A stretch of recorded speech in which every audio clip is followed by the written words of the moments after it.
Hey friends, welcome back to Fortuna Cucina. Today I'm going to be talking about all of these plants that I got for under $20. The last video I did, I talked about my plants and how you can start a garden, and people asked me so many questions. So I'm going to continue that theme, and we're going to talk about where to find plants and also what to purchase. But before we get going on that, I'm going to make some tea. So you guys may or may not know, I have a tea company where I curate amazing teas from organic ingredients. So this happens to be my tea of the month for July, and that is Island Vibes Hibiscus tea. So I just have some loose leaf tea here. I'm brewing it in this carafe thing. And we'll just let this brew for a second. And then I'm gonna show you how I use, you guys, rose honey to make a little mocktail. So good. So we're gonna let this brew. This is gonna get red because of the hibiscus, I promise. And we're just gonna set this aside for a minute while this gets happy. So I wanted to share with you some of the plants that I got from this plant store. So we live in Central Texas. We're in between Austin and San Antonio. And there is a plant store where they sell $1 plant starts. That's right. If you are a plant murderer like me, then this might be a place for you to check out. It is in Lockhart, Texas, which also claims to be the birthplace of Texas barbecue. Delicious. So, of course, I dragged my whole family there for a little outing, and then we go get barbecue. Before I forget, I want to share with you about the cooking club starting in August. So in August, Fortuna Cucina is going to be having a cooking club. So what does that mean? What does that mean? I'm going to be sharing all of my tips, tricks, and recipes with you on how to cook amazing food in as the smallest time possible. And not only that, we're having a cooking class once a month. It's going to be over Zoom, so we all cook together at the same time. In August, my first class is going to be on how to cook a restaurant quality steak. This is such an amazing skill because if you go to a restaurant now, you're probably paying at least $50 for a steak, sometimes $60, sometimes $70. And if you can make that at home, why the heck not? So if you're interested in joining the cooking club, it's starting in August. I have my Patreon link below. So how the club works is you will receive 4 recipes that we're gonna be covering that month. You'll also get a video on how to cook those 4 recipes, and then we're going to have a live cooking class at the end of the month. And this is great because since we're on Zoom and we're all cooking together, we can see what other people are doing. And also, if you have questions, this is a great time to be like, hello, I need you to clarify, or whatever you need to be successful. And honestly, I think that the live cooking classes are really fun because we can jump in and see what other people are cooking and how they're doing it. So if you want to join the cooking club, there's a link below. So first of all, let me tell you how I found this place. Of course, it was on Instagram. And when you go, you're gonna find that they're mostly, when I say plant starts, they're like in something like this. They are not gonna be huge, monstrous plants. They are going to be little baby plants that you're gonna need to keep alive and cultivate yourself. So I have had a lot of luck with their plants.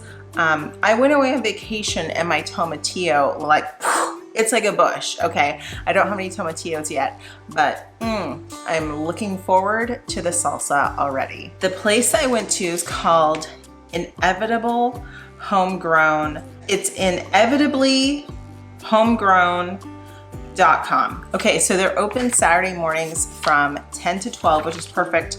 You can go get your plants and then go get some barbecue lunch after. Let me share with you what I got, and I can tell you the purpose for most of these, but some of these are new to me, and I'm gonna be looking up what to do with them in this plant encyclopedia book. If you're just starting out as an herbalist, or you're just interested in plants and how they have medicinal properties, check out this book. I'll put a link below.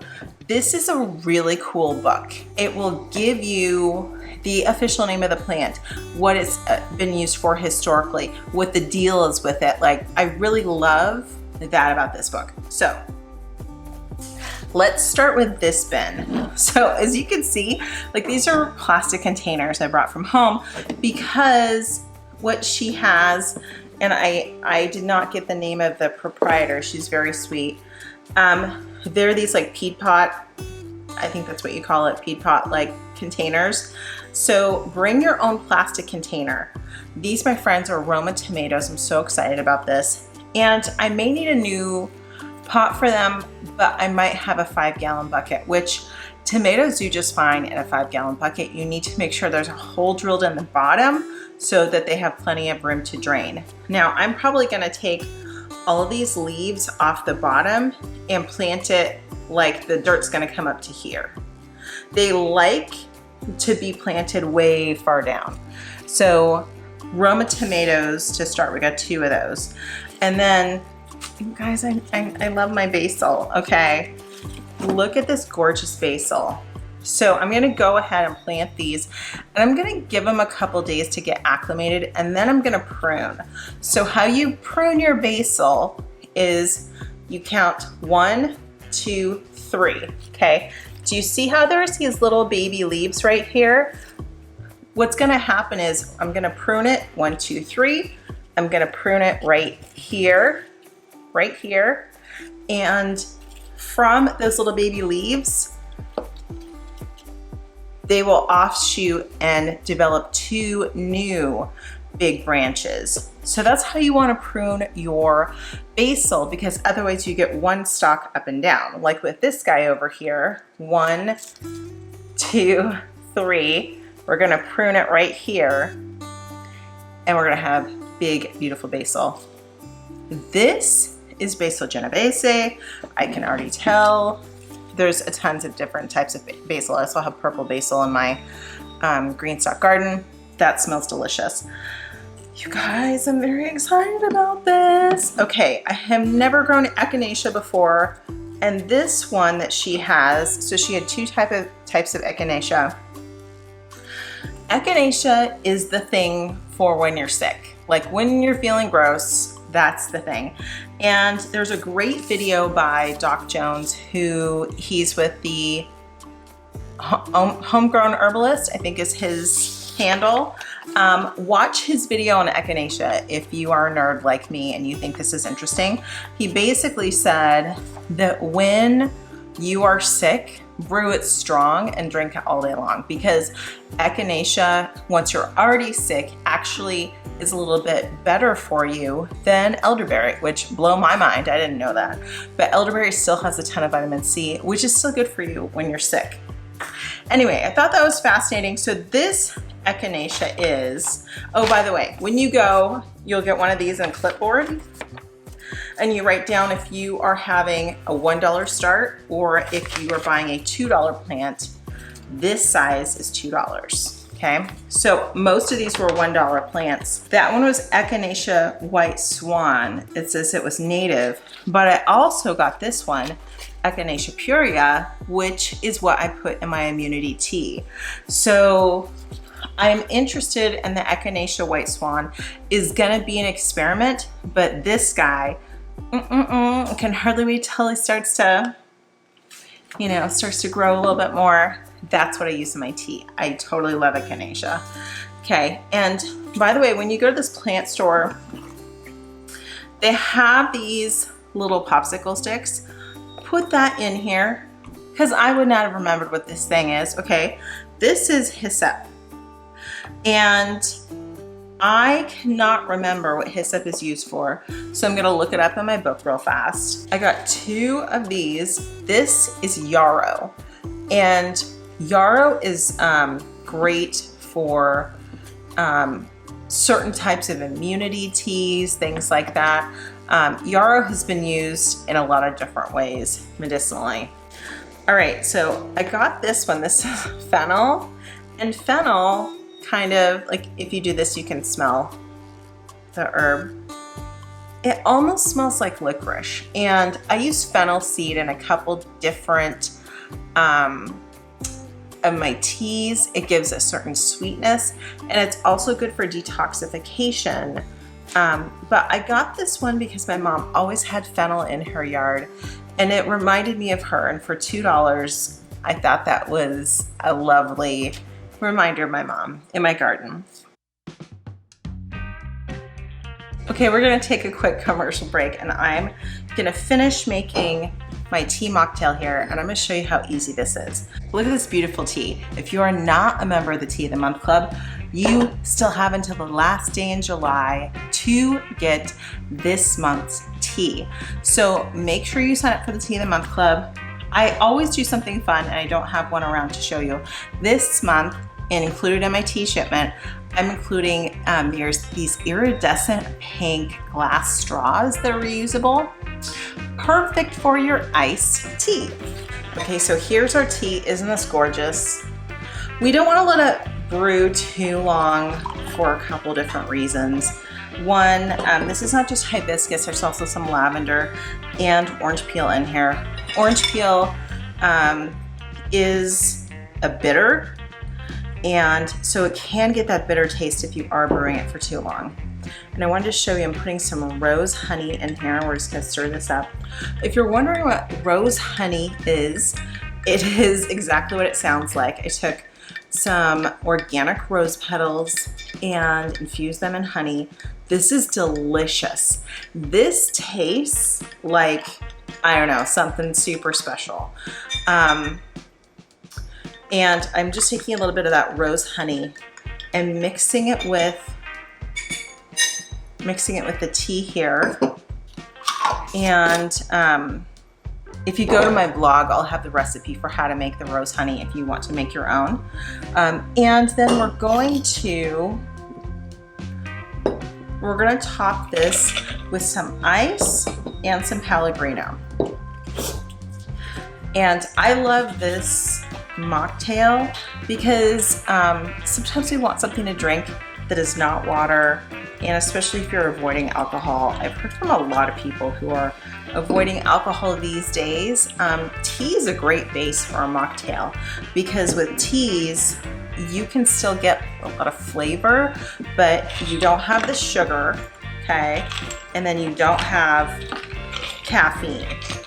So look at this gorgeous drink. This is beautiful. And it's so good. You can taste the rose in the background. The rose isn't the forefront. The forefront is the hibiscus. So you get the hibiscus and then the rose on the back end, and it's really lovely. Okay, so let's keep going on what I got from the plant store. Okay, this guy is lemon bee balm. And then I have a couple of these, you guys. This is catnip. And this is such a special plant. So I actually got 3 of these. So why is catnip so special? So there's a couple different types of plants, but one type is a nervine, and nervines work with your central nervous system. But then another kind is, especially if you're looking to sleep, sometimes you need more of a sedative. Catnip falls under the sedative camp, and something like a chamomile lavender would fall under our nervine. And what I found is that catnip is lovely if you just want to chill. So it was funny, the lady at the plant store asked me what I was looking for, and I said that I needed catnip. And what else did I need? I was looking for yarrow. And then she also had a bunch of other special plants there as well. And so, but that was my main mission, because sometimes catnip can be a little hard to find. I remember that my mom had catnip suddenly growing in her yard and she never planted it. And she figured this out because she'd go to the backyard and the neighbors' cats would be all, wow. And stuff in the backyard. She goes, I think that's catnip. I have to pull it up. But she and I are allergic to cats. So like, love the cats from afar. The lovely thing about catnip is that it does have these great sedative qualities. And it's not just for cats, it's for humans too. And I'll show you guys one day when I have more time. I'll actually take the fresh herb, not the dried herb, the fresh herb, and I will make something called a catnip cooler. I'm really excited that she had catnip. And this one smells a little bit different than the last catnip I had. Let me see.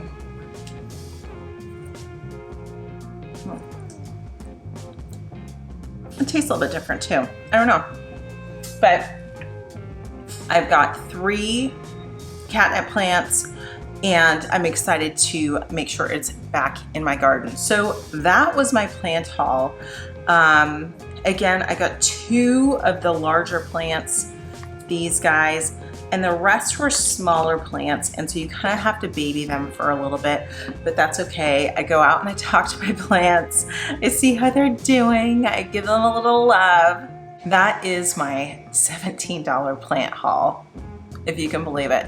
So if you are in the area and want to schlep out to Lockhart, what I would recommend is making a day of it. I did notice that since it was Saturday morning, there was a market. And so maybe you go to the farmer's market and check out what they have. Maybe you go check out some good barbecue. And speaking of barbecue, I just have to tell you, we really love Terry Black's barbecue. And in the world of barbecue, there's Black's and then there's Terry Black's. And let me tell you, I really think the Terry Black's is like above Black's barbecue.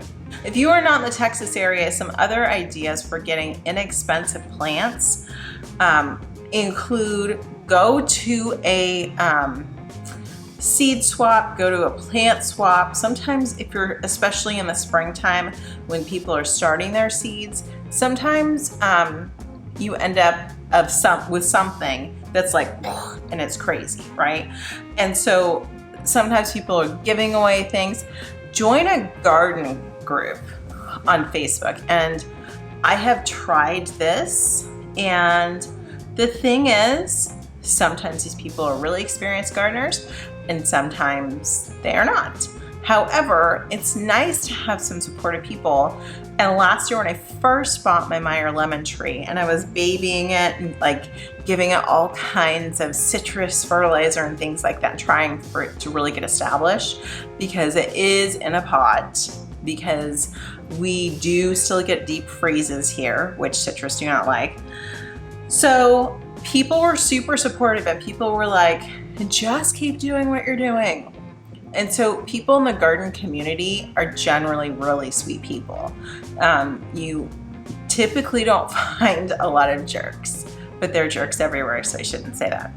So when you're just starting out, because I've gotten this question a whole lot, when you're just starting out, I would figure out what is the thing you want from gardening. Do you just want to look at something beautiful? For me, as you could tell, I have 2 goals: to eat and to make herbal medicine, and that's it. And so I'm going to be doing things like buying 3 of these catnip, right? That's what I'm going to be doing.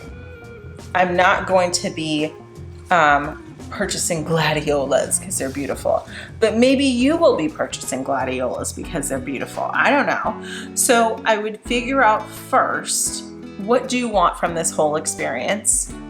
And then secondly, I would figure out what plants you're going to start with. I have already grown and killed catnip before. I've grown and killed lemon balm before. I've grown and killed a lot of these types of plants before, okay? And each time I try with them, I'm learning something new. Like I mentioned, you know, basil here it's a whole technique that how it likes to be pruned. The same can be said for things like sage and any other plant. So when you're first starting out, maybe pick 3 or 4 kinds of plants. Don't go for like a dozen different plants because you're not going to know exactly what to do. And then that's a lot of research. That's a lot of pressure to put on yourself. And then my advice is when it dies on you, because plants do die on you, just wish it well and then pull it up and start with something else, okay? Do not cry over your plants. Yeah, let me know below what you are starting with in terms of your garden. And remember, garden doesn't have to be like an acre, 10 acres, whatever. It can be your back patio. And in the last video, I showed you my green stalk garden. That's the vertical. And I know people who are legit gardeners kind of laugh at that. But you know what? You know what is, if you're someone who's just starting out, if you're someone who, let's say you're renting and you cannot dig up someone's whole backyard right now, the green stalk garden can be a great option. There's also other tower thingies that are like that, so I'm not saying that's the only one. The vertical gardening is an option, and if you have a smaller space, that may be really great for you. Don't be afraid to get something that's maybe a little bit more unconventional than digging up your yard and having raised beds in the back or whatever.